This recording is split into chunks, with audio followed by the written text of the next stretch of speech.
मगर वो आदमी सीधा उसके कमरे में घुस गया, बिना लाइन देखे। फिर उसने लीसा से सीधा सवाल पूछा, तुम्हें कब पता चला कि तुम टाइम लूप में फंसी हो? उसकी बातों से साफ था कि वो लीसा की हालत जानता था। लीसा ने उससे पूछा, ये सब क्या हो रहा है?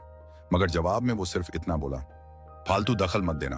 अगर अगली बार कोई अजीब आवाज सुने तो ध्यान मत देना, वरना तुम और तुम्हारा परिवार कभी वापस नहीं आ सकोगे। ये कहकर उसने चश्मा वापस पहना और लीसा ने उसके काले शीशों में अपना चेहरा देखा, जो कि एक डरावनी खोपड़ी में बदल चुका था। वो आदमी जाते ही सब कुछ फिर से शांत हो गया, मगर लीसा का शक अब और भी गहरा हो गया था। उसने अपने माता पिता को यह घर छोड़ने के लिए कहा, मगर उन्होंने साफ मना कर दिया। थक हार कर लीसा साइकिल लेकर बाहर निकल पड़ी, मगर चाहे वो जिस भी दिशा में जाती, हर बार किसी अदृश्य दीवार से टकराकर वापस अपने घर के दरवाजे पर पहुंच जाती। एक दिन जब वो अपने कमरे में लौटी तो उसके बिस्तर पर एक अजनबी लड़की सो रही थी, सुनहरे बालों वाली। उसकी उम्र भी लगभग लीसा जितनी ही थी। लीसा ने हाथ बढ़ाया कि उसे उठाए, मगर जैसे ही उसका हाथ पास पहुंचा, लड़की अचानक जागी और उसका हाथ पकड़ लिया। मुझे बचाओ।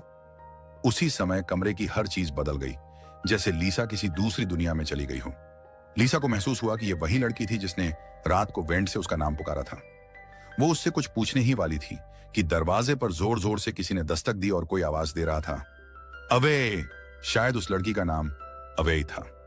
अवे ने दरवाजे की आवाज पर कोई ध्यान नहीं दिया, बल्कि लीसा से कहा, जमीन के नीचे देखना मत भूलना।